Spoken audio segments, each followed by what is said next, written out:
Greetings, everyone, and welcome to another exciting web stream. Today we have a special visitor, Jorge Morales, but before we get to that, and he's going to help us talk. We've worked together on Kubernetes for forever. Actually, we've worked on Kubernetes since before Kubernetes, right? Like before it was actually released. Yeah. And then I wore an onion in my belt because I was an old man. And so today, with the update I got to give you, today's tea is a China White Monkey Pico. It's pretty good. It smelled kind of fishy coming out. It's got a little bit of fishy, but I really like the taste.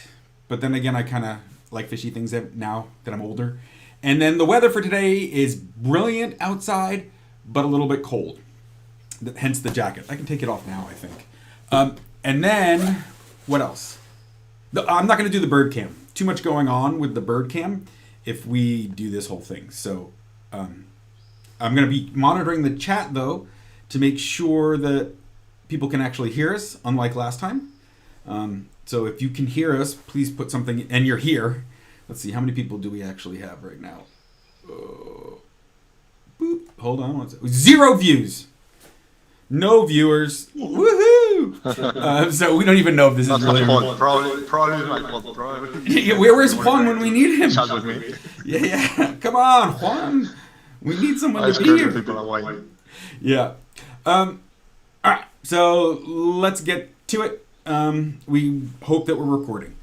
Okay. Well, the topic for today is, and it used to be that when Jorge and I would give talks, it would be like, what's Kubernetes? Right, and why you should care about it as an application developer. And I think, for the most part, I'm still shocked at some shows when I hear people go like, well, I don't know what Kubernetes is, or containers. There's an occasional person that I hear that does that. But in general, everybody now knows what containers and Kubernetes are, at least at a basic level, right, and like what they're going to do. And so I don't think that's necessary. And I think I've given even a talk on that, like one of my other streams. I think today what I'd really like to talk about, because I think this is the part where it gets hard for developers, and there's a broad array of things in the Kubernetes ecosystem, so it's hard to figure out what's what. We're going to talk about how you do your day-to-day development. Like how you actually, if you are building a Quarkus application, a Django application, what does it look like for your normal day-to-day development to know that you're going to be deploying to Kubernetes? Like how do you make that better? So Jorge, being the organized guy that he is, put together a nice little presentation to get us to ground us in this, I think, which will be great. Yeah. I have some slides, although we can make it informal. I can share so people can look into what that is. But basically, to answer what you just said about what is for developers, like their day-to-day, once they get into Kubernetes, it's gonna be hell. This is. Basically, as you said, we've been working with Kubernetes since day one, right? And I remember back in the days, it was like, okay, this is a new platform.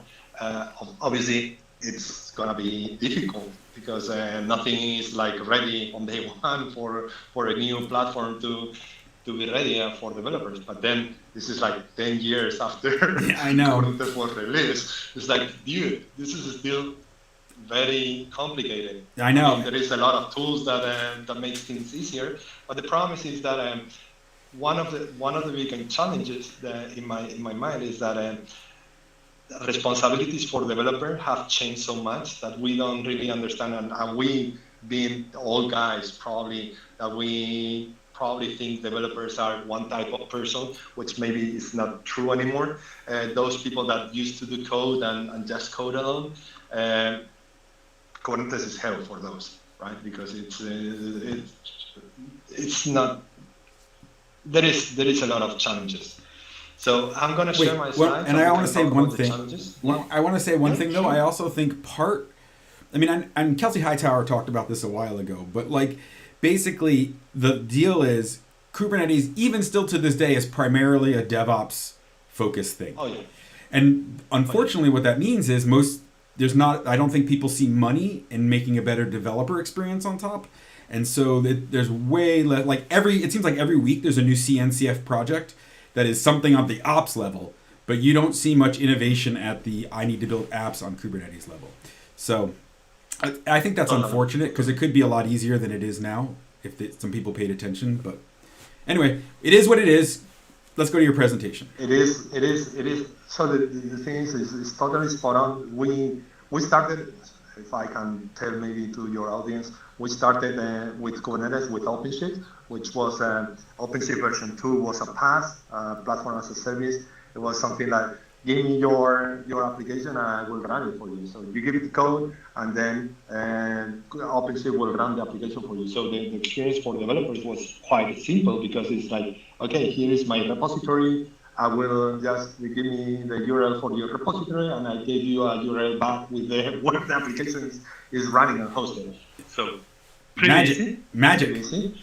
But yeah, but then the difference is that Kubernetes is not a PaaS anymore. It is the platform for maybe being able to create PaaSes on top. But the thing is, there is not so many, at least that I know, PaaS that has been created on top because in all these 10 years, people have probably seen that developers have adapted so much into having to learn these new tools that they kind of feel maybe that there is no need for a real PaaS anymore, where you give me your code and I'll give you a URL back.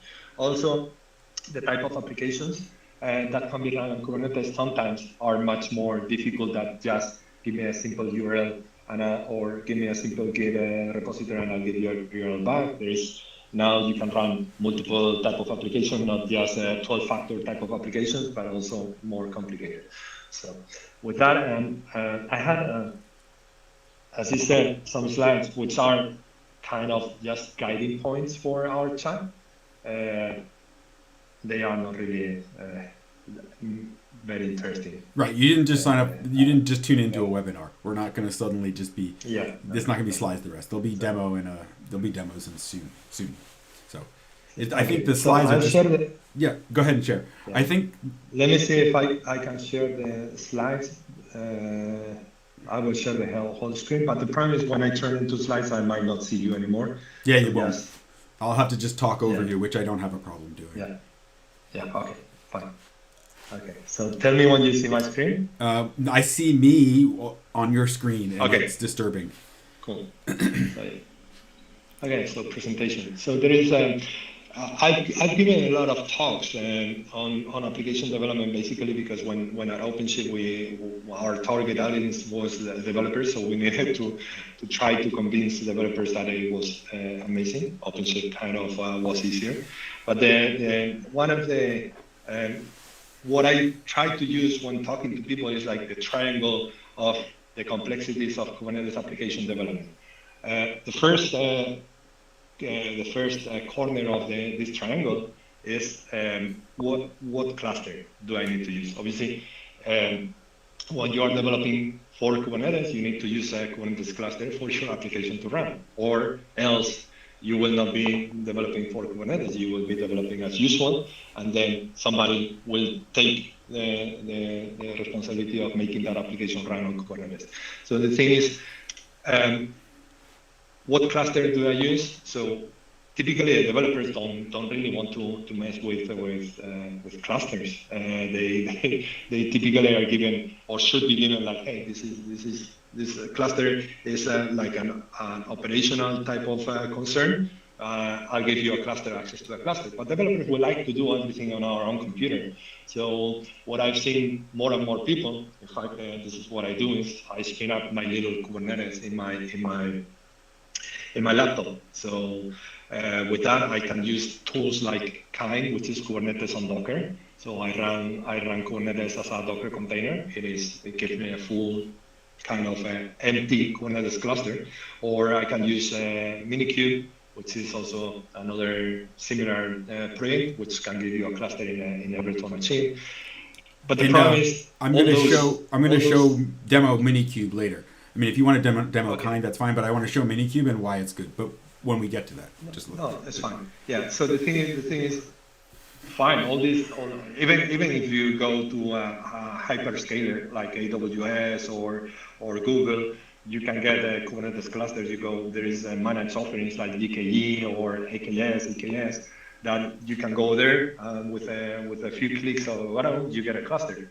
But then those clusters that you get, they are pretty unusable for developers. And this is one of the biggest stoppers for developers, right? I, as a developer, don't really know much about Kubernetes. When I get an empty cluster, I don't know what to do with it. The problem is, okay, so if I give it an application, will it be run will I get a URL back where I can access my application? Or things like, will it be accessible via a secure socket, via TLS? Can I have my application secure? How do I put certificates? How do I manage all of that? How do I talk to a database? I want to put it. I know I have a database in my app. How do I set that up and then talk to it from my app, right? Exactly. All those kind of things. It's like, okay, the cluster is empty, but if I don't know Kubernetes enough, I cannot do a lot of things. So back in the days, one of the things where we tend to spend a lot of time was in creating scripts. And I remember you and me using this kind of opinionated Kubernetes script that will give you a Kubernetes with a container registry, so you could push and pull your images that you were developing locally into your cluster, an ingress controller to be able to access that cluster, and things like certificate management, so that you could have your cluster being secure with a certificate, or even maybe DNS. So you could have a name, a recognizable name, wildcard maybe, to be able to access your applications once they are deployed. So all those kind of things are things that are put on top of whatever cluster, whether that's Kind or MiniCube or a managed offering by the hyperscalers. You need to put all of that. So who's gonna do that? So if you're lucky and you work in a company where you're given one cluster with everything on it, then it's fine. But if you're responsible for that, it's complicated. And so far, I haven't seen like any out of the box giving me a developer-friendly Kubernetes cluster like a tool or CLI. Yes, you can use Kind and put things on top. You can use MiniCube, and there is the add-ons, which are pretty handy. But then there is like little guidance, so there is no single option to give me the fully opinionated, like I want to do MiniCube or MiniCube developer cluster, and then I'll get whatever. Right. I don't have to know about plugin. I don't have to know about the plugins. I don't have to know about setting up the cert. I don't have to know about any of that stuff. I've got a Kubernetes cluster that's usable for development purposes. I'm surprised that we can't. I think maybe we should make something like that. It wouldn't be hard. I don't think it would be all that hard if we used one. But anyway, that's neither here nor there. It is not. But then the challenge is that when I talk to different developers, it's like, well, but we do things different ways in our company, or we do different ways in our project. And so the problem is, any tool that you provide is going to probably have some opinions that might fit for some people. I will hope many, but while we were at OpenShift, sometimes it seemed like it was not so many. Then you can provide a tool which runs virtualization, which runs Kubernetes as a virtualization as a VM, but then your company might disallow you running VMs on your company laptop. So there is so many I would say incognitas, or too many variables there, that it's difficult to make one single tool that will fit for many people.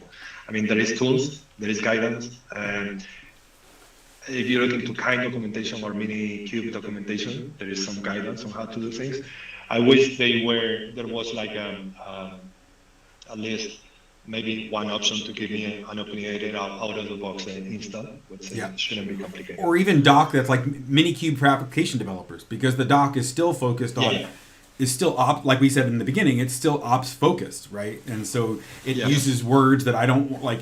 Provides a level 3 network or a level 5 network, and I'm like, what do I just make it work? I just want a network that works. So Wait, hold on, Jorge. Yeah. We have 2 concurrent viewers right now. So, concurrent viewers, hi, welcome. Could you actually let us know if you can hear Jorge? That's the one I'm most worried about when he talks. Put it in the chat. We're going to keep going, though, because it's too late now anyway. Yeah, it would be awful if they cannot hear me because I've been talking for 10 minutes or 15. But anyway, uh, so Next yeah, slide. Next slide. I agree. This is a problem, this is a challenge, and sometimes as a developer also it is one of the challenges is to understand what do I need, right? Because I might not understand that I need a registry. What is a registry needed for? Or maybe a wildcard name assigned to my cluster so that makes things easier, or maybe a certificate. So sometimes it's those kind of things. Obviously, don't come easy into the mind of developers because they don't really understand what is the value that is these things are giving to them. Yeah. Anyways, so second cornerstone of Kubernetes application development is what is an app, because the thing is, people might understand differently what is an app. I remember when I got into VMware like 4 years ago, and I came there and I said, hey, we need to make a platform that runs application. And we spent like a year or even more trying to figure out what was an application. There was the notion of application with lowercase a and uppercase a, or a component. What is a component? A component is a piece of an application, or is it just a... So it is really complicated, and you need, obviously, when you are developing, or when you are a developer, you need to understand what you need to think what is your understanding of an application, because at the end of the day, you are going to be creating applications for Kubernetes. It is different whether you are going to be creating something that is part of a bigger something else, or something that is just whole itself, that it has dependencies. Maybe my whatever I'm developing needs a database. Who's providing that? How is gonna that make it into the cluster? How can I use it? Right? So that is really complicated. I'm as a, let's say, legacy developer, like the developer that was not developing with Kubernetes. I tend to install everything on my laptop, right? So I was using, I remember JBoss EAP Enterprise Application Platform. I had it running on my computer, and the database I did install the databases on my computer, and I was deploying everything. So now, because the target of my application is going to be Kubernetes, all those things need to be running in Kubernetes. So then, okay, if these things are running in Kubernetes, how do I make my application into those things that are going to be running in Kubernetes? Or if I'm going to run this Kubernetes locally for development, how do I make all those things get into my local cluster? That is also a really complicated thing to understand. Yeah, and I think this is one of those things where you talked about before. You talked about the role of the developer shifting. I mean, I remember when I started developing apps, it was, here's the code, you make it, and I give it to the ops person, and like, you make it work, right? Because this is all I could do on my laptop. But I think now most developers want, because they don't want that pain, and ops people don't want that pain, they expect to have as close to the test production environment on their lap where they're doing their local development as possible, right? And so yeah. So the thing is, if you look into developing a web application 15 years ago or 10 years ago, when you were creating a web application, and I'm going to talk about Java basically because that was my language, right? So I was creating an ER file or a WAR file that I did deploy on an application container, right? On an application server. So my responsibility as a developer was to be able to create that WAR file. So I had my Maven setup. So I do Maven WAR. I don't remember the commands, but creating the WAR file, and as output I had a WAR file that I could then deploy it into my application server. But the thing is that with Kubernetes, what you're running is a container. So the problem is a container is something that is immutable. So you need your WAR file to be already in a container. How do I make that verify into a container? And the problem is the container, it is basically like a whole system with a lot of libraries and what is called the user space.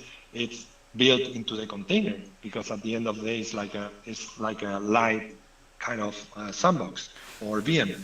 So how do I get all of that into a container?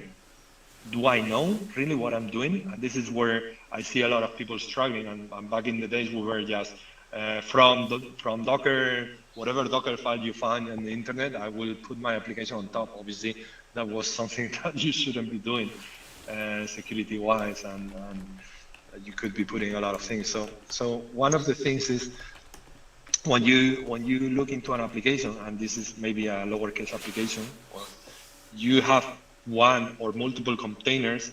That is where you are packaging your application with a lot of additional maybe dependencies or libraries, like the application server in this case would need to be wrapped into the same container.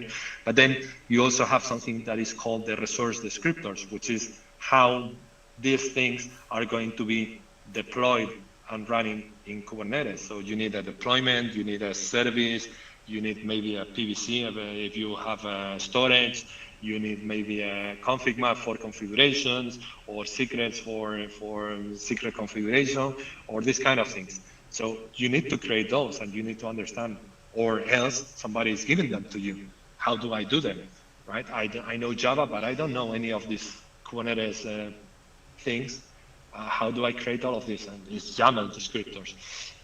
And then the last bit is the environment configuration, because once you have the container and once you have the resource descriptors, you don't want it to be configured in the same way in production, in development, in testing, in local, or any other cluster. So you need to make it configurable in such a way that the same resource descriptors, the same container image with different environment configuration will behave differently on every environment that you are deploying. And in this case, it's locally, right? So I'm creating my application. If I make a WAR file, I need that WAR file to be in a container image. So there is like Maven plugins that will help me get into an opinionated container image. There is tools like Pack from VMware that will use build packs to package your application into a container.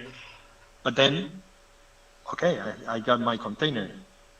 What is the resource descriptor? And this is where I find there is a lot of there is like a gray area in the world. I haven't seen like many tools that simplify the process of generating all these resource descriptors.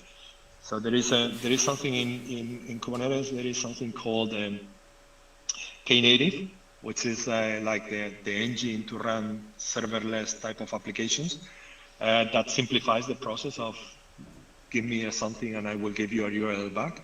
But then there is some trade-offs, like it won't run stateful applications and some type of applications. So it's not a tool that will solve all your problems. It is a tool that might simplify some of your problems depending on which type of applications you are creating. So yeah, resource descriptor generation. Just one thing about Knative. Yeah, go ahead. I mean, I remember when it was first described, it was described as, oh, serverless on Kubernetes. This is what you get. Yeah. And then when I was at VMware, I forget who I was talking to, the redheaded guy, but I don't remember what his name is because I have ADHD and so names are hard. But basically, he was like, no, it can be serverless if you want it to be serverless, but it doesn't have to be serverless. And he said we did a really big disservice by calling it serverless in the beginning, because it doesn't have to. You can always say, I want one pod always up. Don't scale to 0, scale to 1, right? And so I do encourage people to look at it. I don't know, like Jorge said, I don't know what's going to solve all your problems, but Knative is definitely closer to, give me a Git repo, I'll give you a URL, right? So with build packs and stuff. Yeah, although I will have to say, I was given the same answer. I don't know whether it was the same guy or a different guy. I was given the same answer.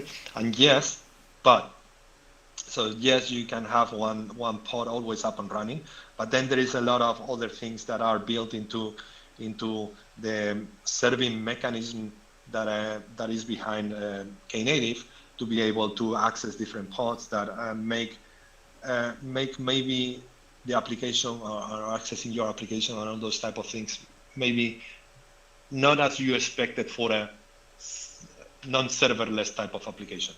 Right? So yes, I mean it has benefits, it has trade-offs. It's not your one or your solution for all your problems. It might help you with some, but then it is an additional. But it is an additional thing that you need to deploy on top of your not just you though. If you know. Not just you. If you're the application developer, that's great that you put Kind on Minikube and then you're developing like with Kind. I'm not Kind. You put Knative on Minikube and you developed, and it was really easy for you, and you had it on your your development cluster. But Ops is like, we're not running that. That's not how we run applications, and then you're stuck with the same problem again. So yeah, obviously you need to. If you are an application developer, now there is one let's say one must, and is that you need to align with whatever your production system is gonna look like, because yeah, if you think I'm gonna run in Knative and then production is not gonna use Knative, there is no point. Or the other way around, if they are using Knative, you should probably be developing using Knative, so that the application especially the resource descriptors, which are now kind of part of the developer's responsibility, they should look as much alike, because at the end of the day, how your application behave on this type of scenarios, it is the developer's responsibility, right? So yeah. All right, let's go on. Okay, so yeah, the application development, the process of application development is I do some source code, I create the descriptors, I package my application, I deploy I do the deployment of my application, and I got my application. And this is a cycle. Okay, so the cycle of developing, it is what we call the inner loop. So this is where we come to the third cornerstone of application development, is how do I do it? How I do application development. What I use, how do I develop? Do I use an IDE? Do I use CLI? Do I use the same old tools like Maven? Or do I use new tools? What tools? Do I use all-in-one tools? Like one tool that will cover all the things that I need, like creation of my containers, creation of my resource descriptors, and all of that into one single tool? Or do I use purpose tools, which means that you need to use different tools to do different tasks? How do I do the inner loop? How do I get as we said, the required additional components into my cluster? So, and then lastly, what do I do when I'm done? So one of the things that is being told a lot into all the tools that I've seen, and some people is using it a lot, is what they call the cognitive load, right? So the more tools I need to use, the more cognitive load that I need to put into my head. I need to learn all these tools. I need to learn all these practices. I need to understand how everything fits together. So it makes things very difficult.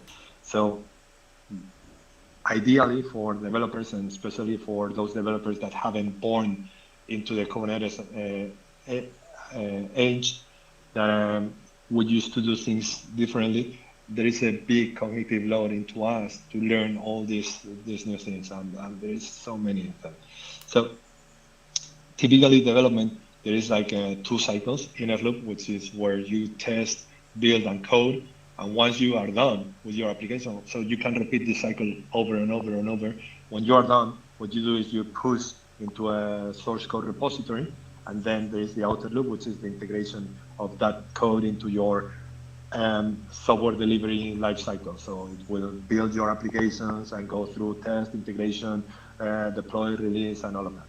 So when we focus on the inner loop, which is the part that developers should be more concerned about, typically the inner loop is we code, we build, and we test, right? Those are the 3 things that we do, and we do that continuously. But when we look into containers, the inner loop complicates a little bit because we code, but then that code needs to be into a container image. So you need to build that image. You need to, in order to make it into a cluster, that image needs to be pushed into a registry or somewhere that cluster can then use it. So you deploy your descriptors into the cluster, then that cluster, the Kubernetes cluster, once it sees the descriptors, will pull your image from that registry, and then you can test. So the cycle, as you can see, it becomes much more time-consuming, right? Developers don't like that. Developers, they like things like being able to do control save and boom, being able to see what's going on with my container. So that for that, there is a set of tools that I encourage any developer to use if they are developing for Kubernetes, that they are able to do things like pushing or watching your application, pushing code into a live application. So once you have your application, you just, from your IDE, from your local, you can say, hey, this is my code. Just push those changes or synchronize those changes into a container. And there is other set of tools that what they do is, hey, I can run my application like always, like I've always done on my computer, but then I can connect those applications to a cluster. So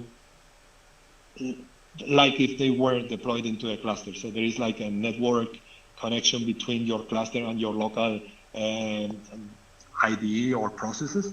So they kind of mimic as if they were running the cluster, and they are really powerful because then you use the same processes for debugging your code or for building things.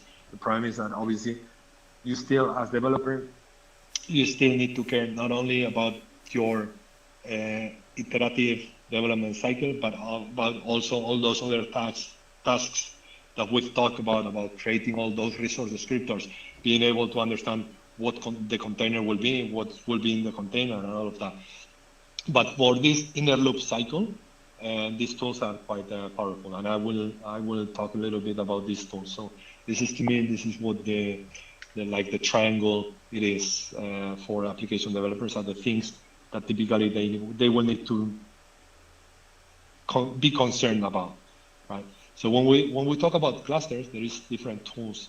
There is Kind, which is running Kubernetes on a container. So it's a Docker container that internally has a Kubernetes cluster, a fully Kubernetes cluster. But as we said, this cluster is empty, and you need to do things. So there is guides like, hey, how do I provide an ingress to my cluster? So you can copy and paste some of the configuration here. There is some private registries. How do I get a registry? But there is no like Kind development cluster. Yeah, I mean, give me a full. Because you look at the instructions, it's like, oh, I have to know that I want an ingress, and then once I know an ingress, I see this use Kong, which one am I supposed to pick? What am I supposed to do? Is there something out of the box? Like, it's just, yeah, it's too much.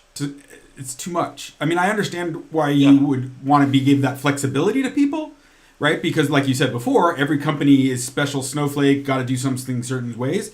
So you want to swap it out. But at least to start with, you should just say, this is a cluster that'll work. So anyway, go ahead. Yeah, but the thing is that these tools, they are not built for the developers. I know, they're built for ops people.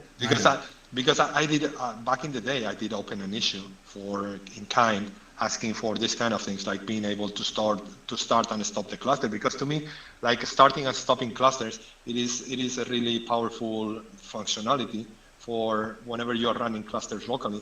Because then I might treat my local clusters as pets and not as cattle, meaning that I might have different purpose clusters for my applications, because if I can spin them down, they are not consuming resources. So I can have, for each application I'm developing, I can have different clusters. So all those kind of things that I want to demo MiniCube. I wrote a whole script so that people can see MiniCube in action. MiniCube is older than Kind. Kind is relatively newer. MiniCube is probably the oldest run on your laptop environment there is for Kubernetes. So the thing with Kind is that Kind was built to do the integration test of Kubernetes itself. So it was a tool that they used to be able to test in CI, in the continuous integration. So they built it so they could test on Kubernetes in the CI. But obviously we have perverted slightly. As developers, we have seen, hey, this gives me a cluster, so I might use it. And then there is a lot of people that is very fond of using Kind, but Kind wasn't really created for developers. MiniCube, on the other hand, is more developer friendly. There is a lot of these kind of things, and in fact, I did a lot of contributions to this type of use cases, like profiles, starting and stopping, and these kind of things, which make using it very friendly. There is the add-ons that will give you like all these kind of things on start, so you can configure whenever you create whenever you have a MiniCube, you can say in your configuration script, you can say, hey, I want these add-ons like ingress and registry or whatever, and then when you do MiniCube create, that will create you a cluster. It will already create you the cluster with the add-ons. So obviously it is not something that is maybe documented anywhere, like what would be your minimal add-ons for development. But it is easy. It is really easy to get there with MiniCube. Okay. And there is some other tools. So let me demo it. Okay. Or do you want to talk about K3S first? Yeah. No, I was just going to intro the tools, but go ahead. Let's demo because people are here for the codes. Sure. So. Sure. All right. I don't have to cover us up completely. Hold on. Oh, you stopped sharing. Okay. Well, then people aren't going to get to see it. So. What we're going to do now is we're going to actually do some MiniCube stuff. And I have to say, having been there from the beginning and wanting this kind of stuff, MiniCube wasn't that bad for me.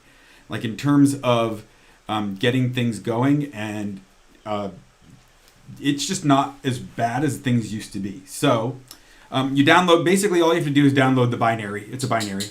That is one of the nice parts about everything being in Go and Rust now. Like you don't have to install packages. You just download binaries. I really like that part. Okay. And then, okay, so I have MiniCube in my path. And so by default, if you say... Are you sharing? What? Are you sharing your screen? Yeah. Maybe I cannot see it because maybe I cannot see I'm sharing it to them. Okay. I'm not sure. Do you want me to share it to you? No, because if I share it to you, Teams won't let them see it. It's okay. All right. It's okay. So by default, MiniCube makes a cluster named MiniCube. I want to show you with one command, you can get into a workflow that I highly recommend you do. Even if you're just using containers, I recommend you have this kind of workflow. So like I do this with Postgres. When I have multiple applications that I'm working on at different points in time. And so what I'll do is I will make a Postgres container and name it after the application. And so therefore, when I want to switch, and that Postgres will be only for that application. And so when I want to switch between projects, I just spin up the Postgres, spin down the Postgres, and I can keep everything nice and clean. And so I would recommend the same thing with MiniCube, because you might have to change some setting for one application, but not for the other, but then you've changed it, and then how do you... So I would recommend MiniCube allows you to do that same thing. So we're going to actually make a MiniCube instance that is named. So MiniCube start, if I just did that's all you need. It spins up a cluster. But we're going to actually do -profile. That stands for profile. And we're going to call our cluster Jorge Morales. JM. And so there's an error. So it starts. This error is an okay error. It's not a fatal error because I've already got one container image in there. And when MiniCube starts up, it grabs an IP. And so what happened here is it's saying, hey, that IP range that I do by default is used by somebody else. I'm going to make a new one. And now we're done. That's it. That's how fast it is. Once you've downloaded the first, it's using a container underneath as well. Once it's downloaded that first container, it takes about that long to spin up a a Kubernetes instance. So this is real Kubernetes. So like if I do that's another thing you should do when you work. Alias kubectl to K. because you don't want to be typing out kubectl every single time you do your work. It's too much. Actually, let me see if I can get Jorge in the view. I think that would be better. No, that's not what we want. Oh, here, we'll do, I don't know. Let's see if he, yeah, now you can see Jorge. Great. So what we're doing, Jorge needs to learn this stuff too, so I'm going to put him in the audience. So now what we're going to do is I'm going to show you that it's really Kubernetes, right? So like we do k get pods -a, and there's all our pods running in this. You can see it's already set up an API server, the controller, right, in the system namespace. It's all there. It's running. I didn't have to do anything. It's all set to go.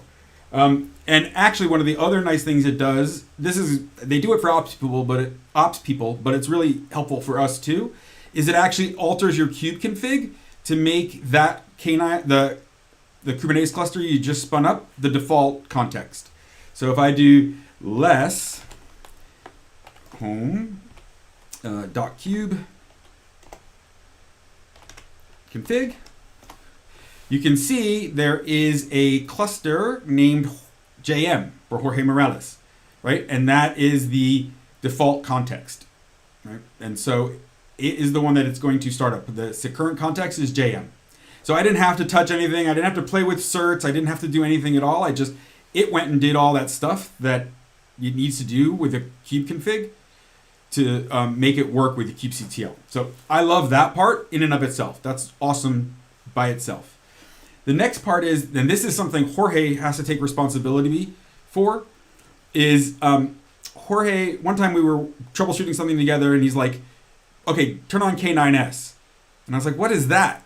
He's like, just trust me, just turn it on. And I have to say, unfortunately, that he was correct. So K9S is it's almost like a command line GUI into your Kubernetes cluster that understands the topology of how Kubernetes works. So I turn on K9S, right? There's a whoop, and now you see nothing. It's a term, like it looks kind of like top or any one of those other things. Let me make this a little bit bigger. Sorry, Jorge, I'm going to cover you up because they need to see this stuff up top.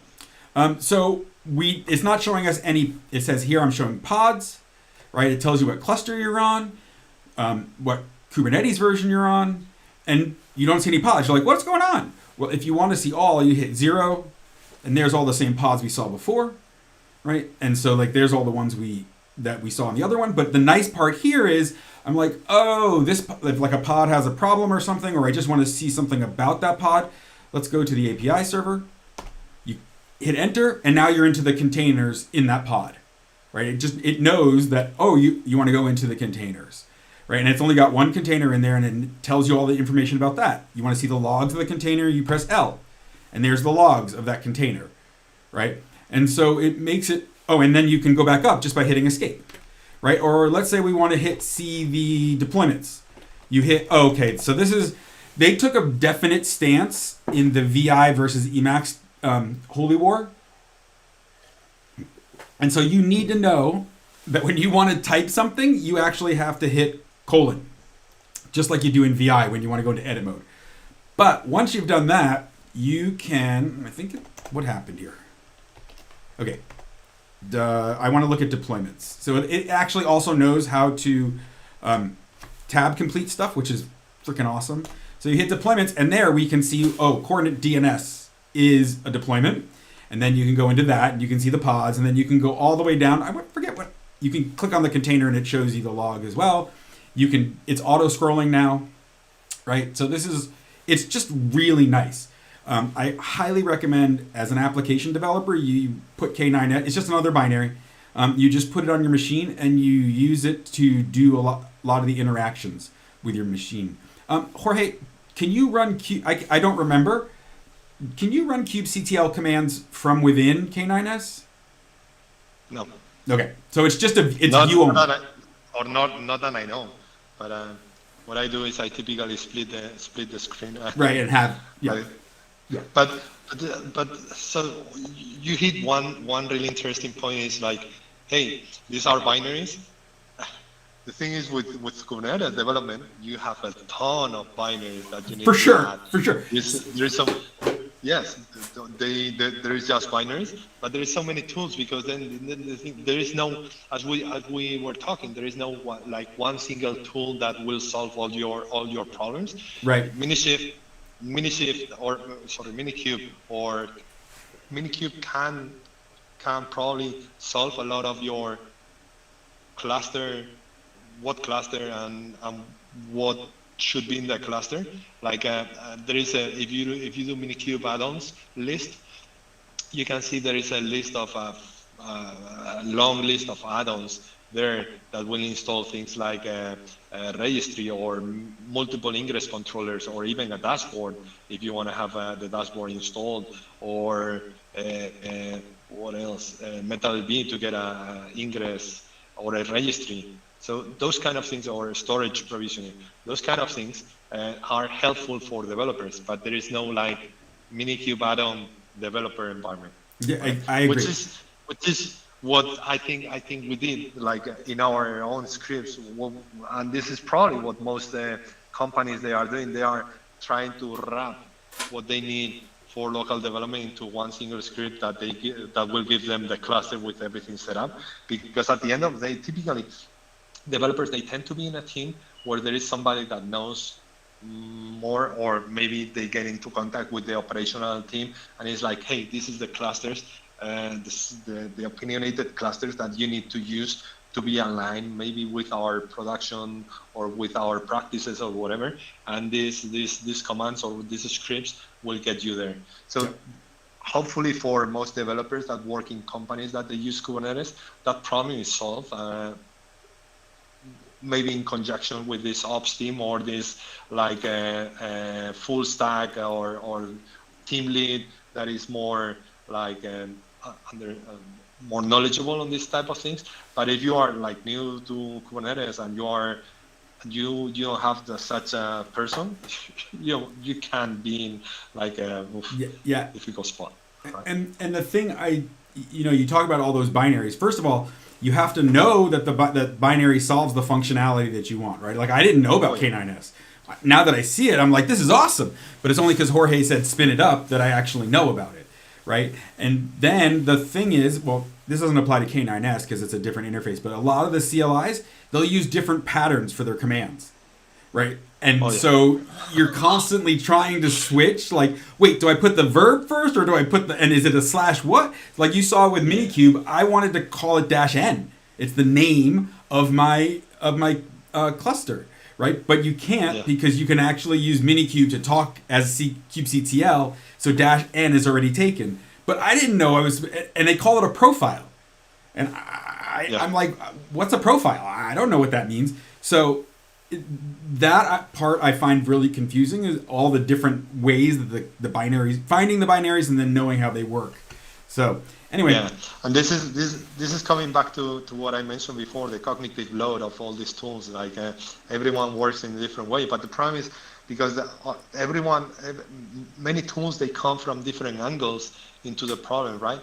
So like some of the tools that I found that they are like meant for operational purposes or tasks, or more type of operational, like creating descriptors or deploying into Kubernetes, they tend to follow more like the Kubernetes type of way of doing things, like get, name, -n, -capital A, all those type of aliases and keywords and these kind of things. Basically because they were created for that purpose for people that were working before with Kubernetes, so they try to follow or to minimize the cognitive load for them. But then developers, they come from, depending on which language, they might work in a different way. Like and nowadays I'm working on different languages. It is even a mess. Like I'm developing with Go, I'm developing with TypeScript, and I'm developing with sometimes Java, and I'm developing with so it's every tool. Like it's quite complicated, so even for developers.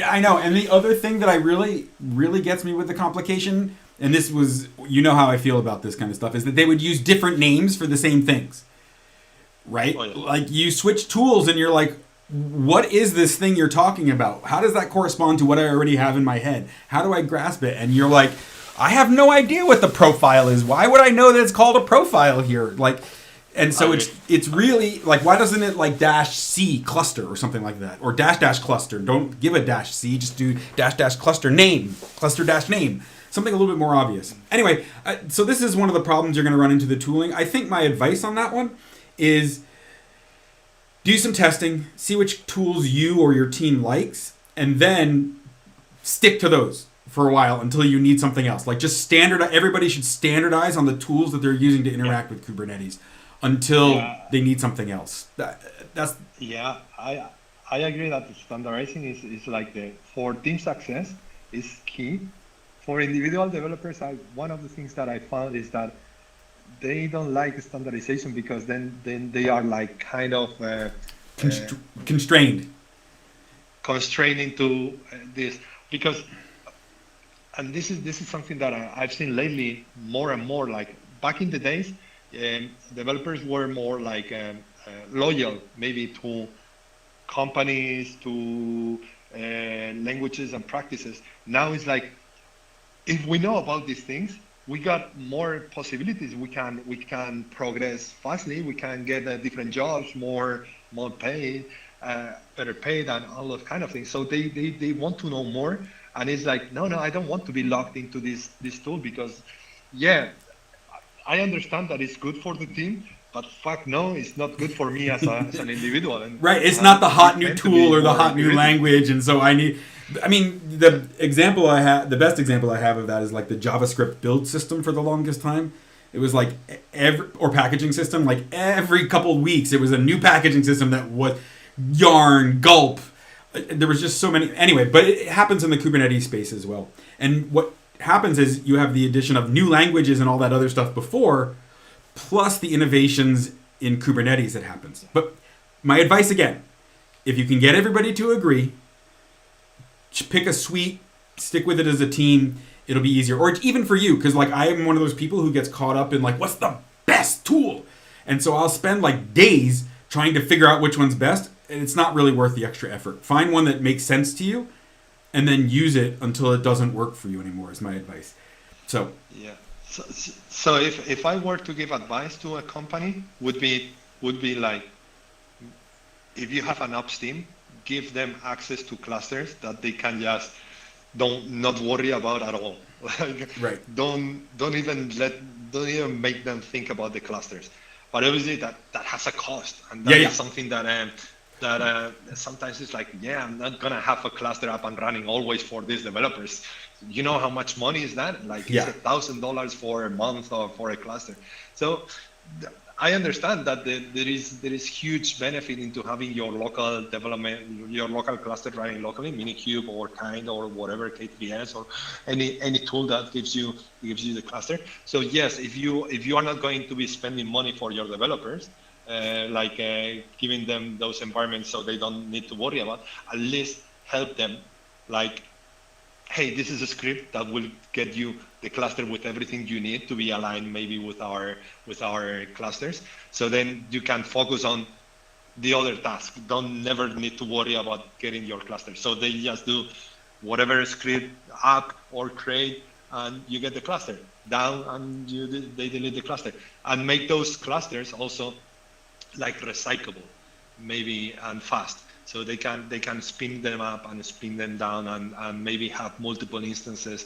Because I wrote about this some time ago. I think treating your local clusters as pet, it gives you it helps you be more productive. Because if you need to, if you are working on multiple applications and you need to use one single cluster, at the end of the day, that cluster will have a lot of resources being consumed. And we know that local machines, they typically are not like huge on RAM. So make them, so if you have multiple clusters and you can just stop them and start them and will, depending on which thing you're working on, it will make things easier. It will make the developer experience much more satisfying. In my opinion. So. I agree. It just makes things cleaner. That like I said before, right? Like one thing I do want to say is your ops team doesn't have to spin something up in the cloud. They might still have a small server room or some room somewhere that's air conditioned. Yeah. Buy a big server, set that up and let them, that's what you use for dev purposes, and then we move to the cloud because Kubernetes is that insulation away from what's running underneath, right? Like Kubernetes assumes you're giving me containers and then some pieces to plug it together, and it doesn't care where it's actually, it's like the OS now, that like OS was insulation from the hardware, Kubernetes is insulation from the OS, so you can switch around. Yeah. So, okay, but the other thing I wanted to say about this is, like I said, it's a normal tool, right? But the other thing is, because it's a normal Kubernetes cluster, you can do things like open up VS Code, look at Kubernetes, and there's your cluster, right? Because VS Code is just looking at your kube config to see which clusters you're running. And so there it is. It's the same thing with IntelliJ and the others. MiniCube is a Kubernetes cluster for all intents and purposes to all your tooling. It may not have some of the things installed that tool expects to have there, and that's up to you to put on there. But in general, the rest of your laptop or the rest of the world in your world sees the MiniCube or the Kind cluster as an actual cluster. It doesn't know if there's 50 nodes or one node or whatever. So I think this is one of the other really nice things about having something locally on your desktop is it's easy to spin up and spin down. You don't have to ask anybody for anything. You can delete them and make a new one really easily. But all your tooling still works that you usually do your development with, right? So like here we can see there's the cluster again, and then we go to namespaces, and then we go to default, right? And then it gives us actually the YAML for the default one, right? And then you can look at workloads, right? And you can look at deployments. Oh no, because we're not looking at all. There's some we have to look. There's some other way to do the all thing. Oh, we can do kube system here. We'll go to kube system, and then we'll do deployments. I think it'll work. No, I didn't make it work. It works. I did it before, but that's how you actually go about using Kubernetes in VS Code, right? There's a plugin, and then you just go. The other thing is Jorge and I talked about MiniCube add-ons. He showed you that list. This is how you actually look what's available to you. You do MiniCube. Actually, I should probably do like MK equals MiniCube as an alias. MiniCube add-ons list. And then you can see the list right there. It doesn't tell you what it's for, right? But it does tell you, is it on? Like, so if I have ingress turned on, I have metrics server turned on, I have registry turned on, and I have storage provisioner turned on, right? I think, and I have some others up there. It's really nice. It's kind of like saying, what modules do I have turned on in an easy way, and what can I still turn on, right? And then what I'm going to have to say is, though, you're going to have to go look at the documentation for the one you think you might want, but I don't know how you're going to know which one you might want. One other thing here is I turned on, at one point, I added the metric server. By default, metric server is not turned on in any clusters, but I think it is because I enabled metric server in, like when you enable a plugin here, that's actually enabling the plugin for MiniCube as a whole. So every time you spin up a cluster from then on, it's going to have that turned on, right? This is saying which things do you want in your MiniCube clusters by default if it's enabled, right? So I think that's actually kind of nice, again, because of that repeatability. I also love that there's NVIDIA GPU stuff. I like doing big data, AI, ML, whatever you want to call it.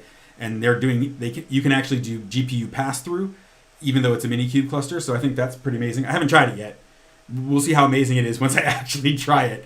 And then let's see. Oh, so to enable something like what is OLM? Oh, it's the operator framework or something, right? So you just do MiniCube enable. Oh, add-ons. Enable.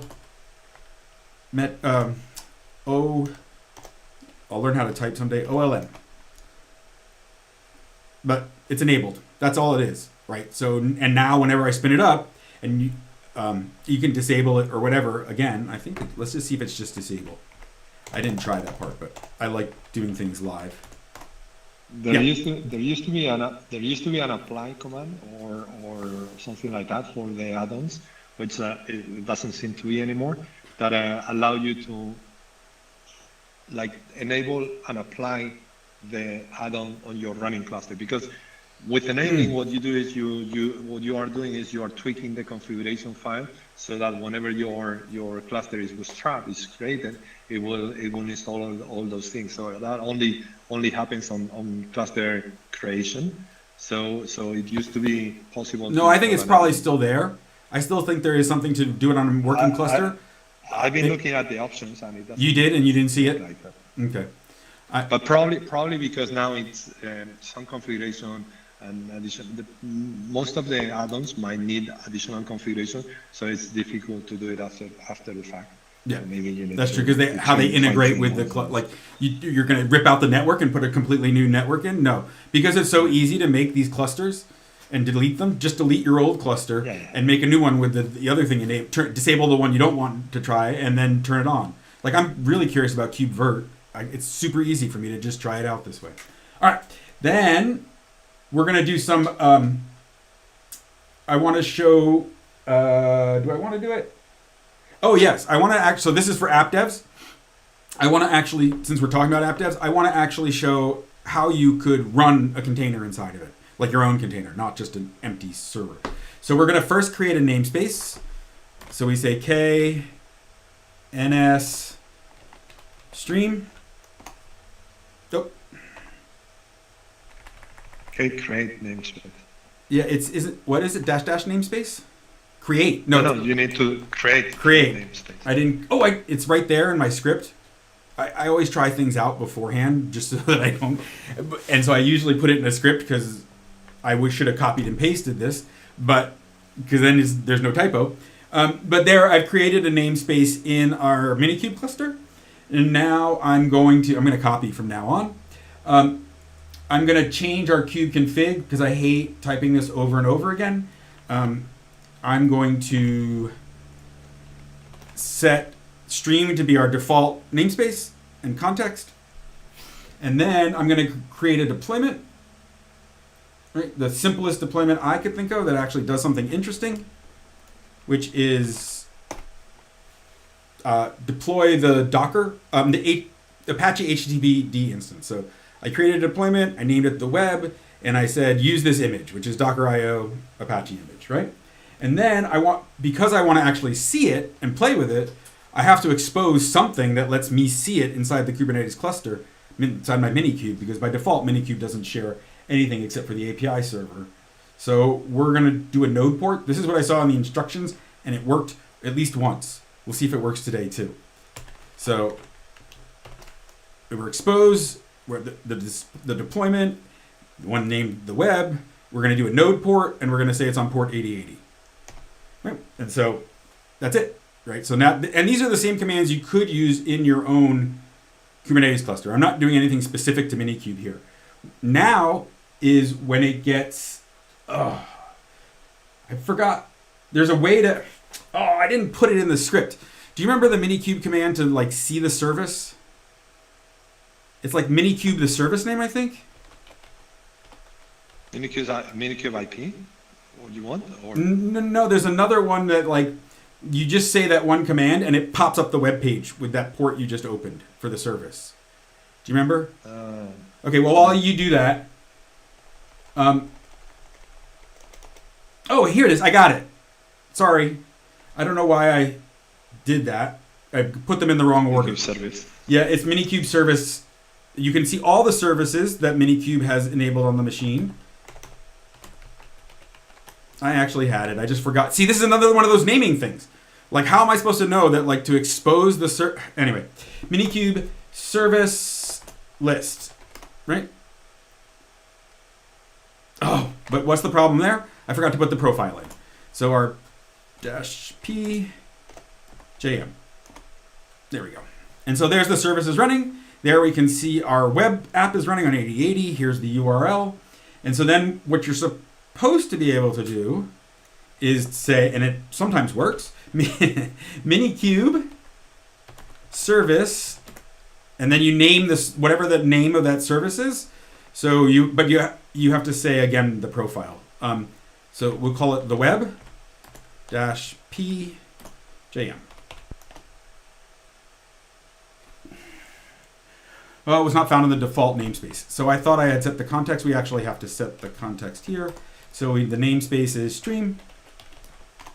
There. And that should start up a web page, but something on Bazite isn't agreeing with me. It worked once. Something with Flatpaks and running in something, it doesn't work. So I putzed around with it yesterday to try to get it to work, and I can't. Do you know how you can get it to give you the URL, Jorge? That's why you shouldn't use Linux. No, it's not. I know, me and my fancy Linux systems. I know. Jorge will look that up while we're doing that. The last thing I wanted to show is like what we talked about is you have the URL on the screen. Is that the one I should use for my machine? Yeah. And that port? So just copy that HTTP. Yeah, we'll see if that works. Let me get Firefox over here. It was, it's going to work because you're here today. What? But it wasn't working for me really well yesterday. See, unable to connect.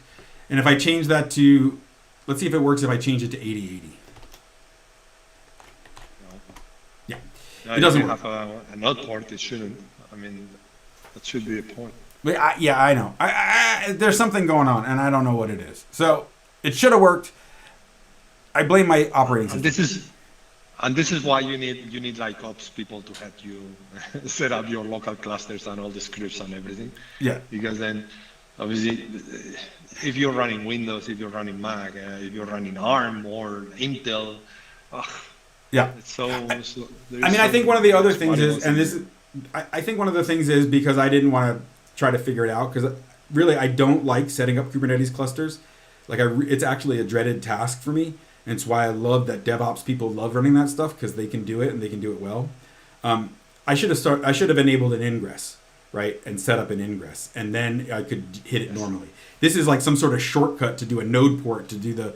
So the real way to have done this was been to set up an ingress, which you can do with a plugin, right?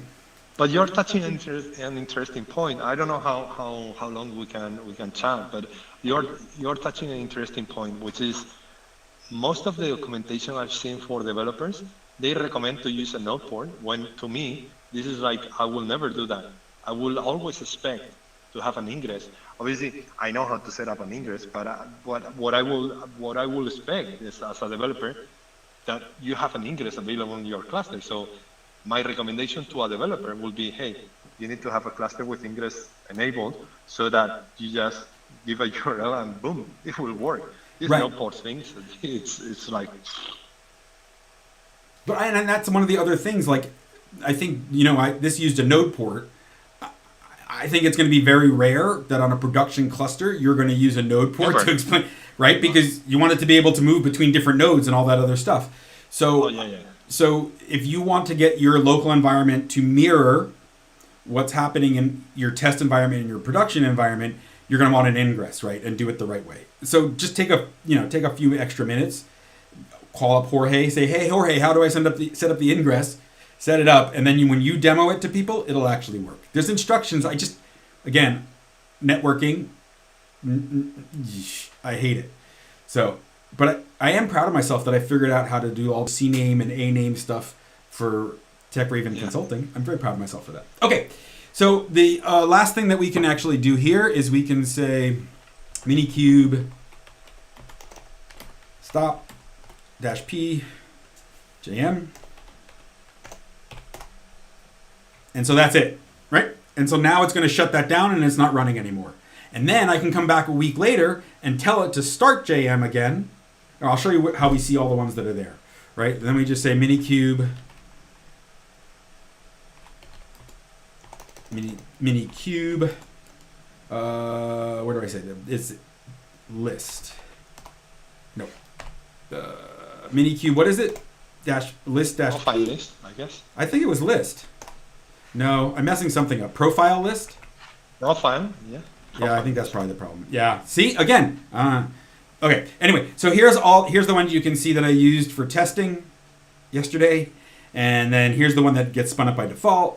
Right, and see that has the 192 address, and so that's why the default one has the 192, and that's why we saw it say, hey, I got to go grab a 10 range. I know at least that much. Yeah. So a tip: Steve, you know how you have to specify the profile all the time with -p, Yeah. whatever. So Yeah. you can set whatever profile you are using as active. So then you don't need Oh, to yeah. specify the -p, and Like this. all the commands will go against the active profile. Yes. I didn't dig in enough on Minikube to figure that out, but you're right. And now I can see it. It's obvious. There must be a way in the Minikube command line to say this profile is the active profile, and then you don't have to keep putting -p. So Jorge will probably come up with the command. All right. So we've spun up our Kubernetes cluster. We've deployed our app in it. And then the next question is, how are we actually going to work with this cluster to get work done? Right? And the part, I think there's, like Jorge said, you have to put a container with a deployment in Kubernetes. So how do you get from your local code to a container that Minikube can see and deploy? Right? That's the other problem.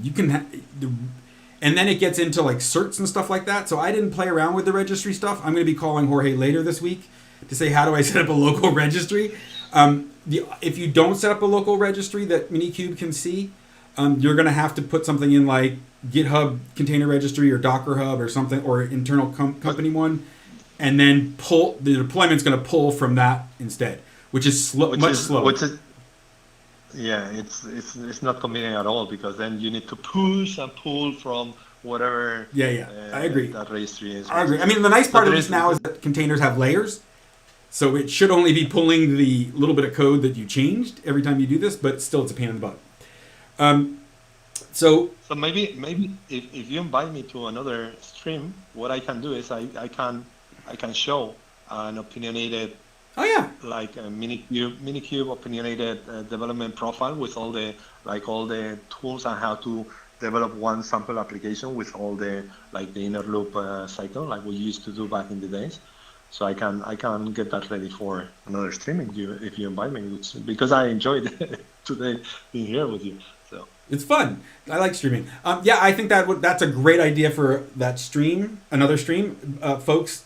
If you're still here or if you're watching this later, just put a note in the chat if that's interesting to you, or put a comment if you're watching this later and you made it all this way. The next thing I'm going to say is, okay, let's say we've actually now deployed our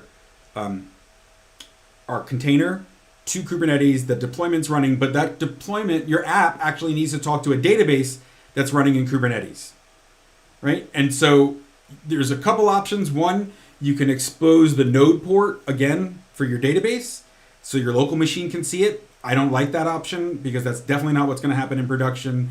The other option is you can set up an SSH tunnel, right? There's a kubectl command that sets up an SSH tunnel to a service, and then that is tunneling that IP between your machine and the cluster. I've used that a lot before these tools were invented, and it has some problems. One is it's not very stable, so you have to constantly check to see if it's up when you're running stuff. And then the second problem is it only brings that service to your app. It doesn't bring the config maps or the secrets or anything else to your local app. So you can't really. What you would do is you say, I know it's a config map is using environment. We're going to map that as environment variables. So I'll set the environment variables manually on my machine. The problem with that, though, is if you put a typo in, right? Or you don't know the names, or they change it or something, and you don't change it. So I think these new things that have come out that I'm just starting to get to play with, I think are like a dream come true, at least if I knew I had to develop on Kubernetes. And there's 3 of them, and they each kind of take a different approach. There's mirror-d, right? And I'll put a link to it later. What mirror-d does is, and this is, I think this is how it works. This is how I understand it yesterday, and Jorge, correct me if I'm wrong. It actually starts a pod up on your local machine. It basically it wraps your binary in some sort of binary, other binary, that's a layer to talk to, and then it spins up a pod in that namespace to intercept traffic, or to do whatever it wants with traffic, right? And so it's nothing installed at the system level. It's just a binary that you put on your own machine. You spin it up, it makes the layer, and you say which service you want it to talk to. Or the one I saw was like, you can do all this configuration to say, oh, I want to capture, or I want to, there was all these other things that I wanted. But I think for me, what I'll probably do is do the one like, pretend everything is here and everything is there, right? Like I don't want this, it's just easier that way, but maybe there's a reason you want to, you could do that. The next one is Telepresence. That's Mirror D is open source, but not in CNCF. Telepresence is a CNCF project. It takes a very different view of how it's going to set things up. It spins up 2 daemons on your local machine. One's called the root daemon that sets up the virtual network of the host to your cluster. And then it has a user daemon that interacts with the server side on your part. And then you need to have someone be an admin on the cluster that you're working with, which is not a problem for MiniCube, to add the server side pieces. I think it runs either a daemon set, because it's sniffing traffic underneath in Kubernetes. And so if you're doing that, you either need like a daemon set or some sidecar that's on everything that you run there. So I think that's a bit more involved in terms of getting it up and running. Right now, I'm leaning towards Mirror D more. That is what I'm going to want to use. The last one is closed source, and it's not been released yet for production. It's called Code Zero, codezero.io. And they do a similar thing, although theirs is a PaaS, or as a service. So you put the daemon on your machine that you're going to use, you register your cluster, and then you have your daemon connect to the cloud to connect to that service that then says, okay, we're going to network everything back and forth between the two, and it looks like you're in the cluster. So that one definitely requires, at least from what I've seen at this point, when it works, it's awesome. Like one of the things it does that I didn't see in the others is Jorge could be working on his laptop, spinning up a new service or modifying a service, and I could be working on my laptop that uses Jorge's service, and it will, if Jorge's connected to Code Zero and I'm connected to Code Zero, I'll actually hit against his service that he's modifying with my service.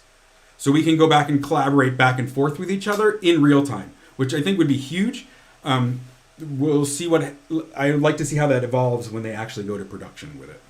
When they finally release in Code Zero. But that's a huge feature as well, right? Because it's nice to have, like, everybody could come in the morning, and then before you actually push, you could say, hey, here's my new version of what the service is going to look like. Can your app, what the changes you're making, can they actually still talk to it? So I think that's pretty good. I think that's it but you're definitely going to want one of those tools, right? Because otherwise, unless your app is just like a static site. If your app is a static site, no problem, right? But if you have anything that talks to anything else, you're going to want to have one of these, put me in the network, make me look like I'm running in it. I think the Azure command line actually does this. That was the first time I've ever seen it. And I think it's kind of cool. I like it. It makes my life so much easier when you're working with stuff. I think that's so the things we said is use a local cluster like MiniCube or Kind, whichever one you find easiest to use. Set it up as best you can to look like your production or test environment. Then do things, figure out what you're going to do about a registry and certificates. The certificate parts is a nightmare too, so I'm glad Jorge's going to show that stuff later. It seems like MiniCube takes care of a lot of that, but not all of it. Like when you add a registry, does it actually do the certs for the registry so it can pull and stuff? Okay, so sorry. A registry, and then you're going to want on your machine some sort of make my app look like it's in the cluster. And that could be Mirror D, that could be Telepresence, that could be Code Zero. I'm sure there's other ones that are going to come out, but you definitely want that if you're developing an app that requires a service. Yeah. Jorge, the man on the front, Jorge? Yeah. Yeah. Yeah. So when you were talking about these tools that make your app like if it was running on the cluster, like there is, I would say that there is 2 different approaches, because I've seen, and this is where previously we were fan of all different type of tools that were taking a different approach. So there is tools like Skaffold, Tilt, Auto, Octeto, all these type of tools. What they do is I develop locally, but then I push or I deploy my application into the cluster, and what it does is it synchronizes somehow the code changes that I do locally into the running container. So really what I'm using is the application running in the cluster, but I can locally change the code and it will be synced to the application container that is running in the cluster. So that is one approach, and that there is one set of tools which I think that it solves some type of use cases, and for some people might be the way, right? And then these other tools mirror the telepresence. What they do is they let you connect your application that you are running locally with the application in the cluster, right? So that means that your application with mirror or telepresence, you're running your application locally, right? So you have your IDE and whatnot of the tools.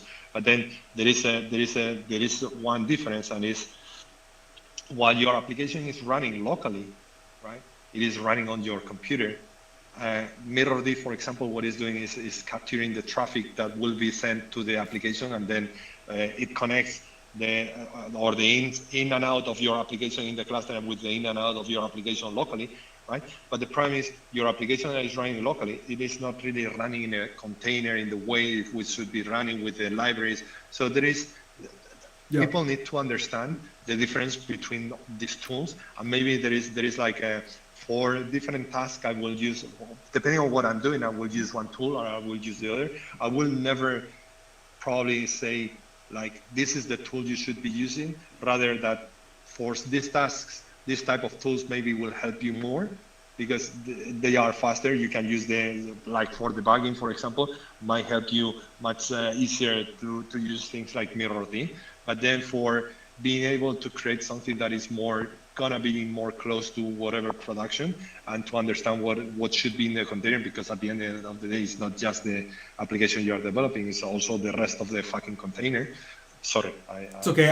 I marked this. I swear. No, it's okay. I marked this stream as not for kids.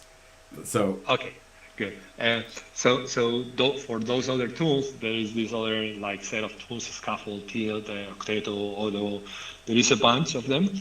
That might help you. I think we should demo that next time. We should demo like something like Mirror or Telepresence, and then something. For me, when you guys told me. When I came to VMware, you guys, use Skaffold, when I was like, use Tilt. And I was like, I looked at them, they're actually, I don't know what they are now, but back then, they were really complicated to set up, and you had to make a YAML file for every and I was like, I don't want to do YAML. So, but I agree with you. Case because there is, as I said, there is one single problem that is, I personally, I haven't found like the easy way. Like, I don't want to create those descriptors, right? I have my application. I want it to be run on Kubernetes. I could even deal with creating or getting the cluster, but how do I create this deployment? Because at the end of the day, there is a bunch of YAML that you were showing on the VS Code, which is for specific things, it is huge, and you don't understand what is in there, right? So I don't want to need to create those, and I haven't seen like an easy way. There is one tool called Compose, for example, with Kcompose, which what it does is if you have a Docker Compose file, which is like an easy way to connect different containers when you are running multiple containers locally, that will translate that to Kubernetes. But still, it is like for one specific small little use case that it will. That is like, hey, I got my application, I want to run this. I agree. YAML is I think that is the the problem to be solved. Yeah, I mean, some of the IDEs help take care of that. Like you can say, like make a container, deploy it, whatever. But still, it's anyway. Okay. Well, I think we've gone. How long have we gone now? We have gone. Let me see what YouTube says. Boop. YouTube says we've gone for about an hour and 15 minutes. I think. 25. So I think we should wrap up now.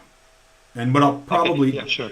And what I'll probably do is use like one of those new AI clippers and clip out pieces and make smaller videos in addition to the whole stream, if somebody really wants to watch the whole stream.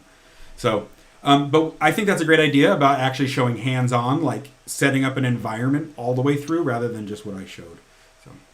Yeah, I'm happy because I had a lot of experience creating clusters of those scripts for you back in the day. So I will be happy to like show what I will what my cluster will look like and how I will use my cluster to give some inspiration for somebody. I will never say do it my way. It's like okay, I will because I'm always right. I'm the smartest and I'm always right. So I'll tell you to do it my way. But you can just you don't have to. I'm going to therapy right now. Like I've been going to therapy for 2 months, and I should never ever again tell this is the way. Like the Mandalorian. So I thought you were going to therapy because you had to work with me for a couple of years again, and that was too much. I managed that pretty okay. So okay. Therapy is because of my being so blunt. Unopinionated. All right, so let's wrap it up. Thanks, Jorge, for coming by today.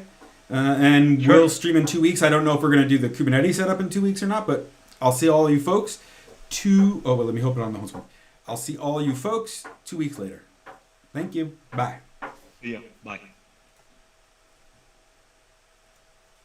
Okay, it stopped on YouTube.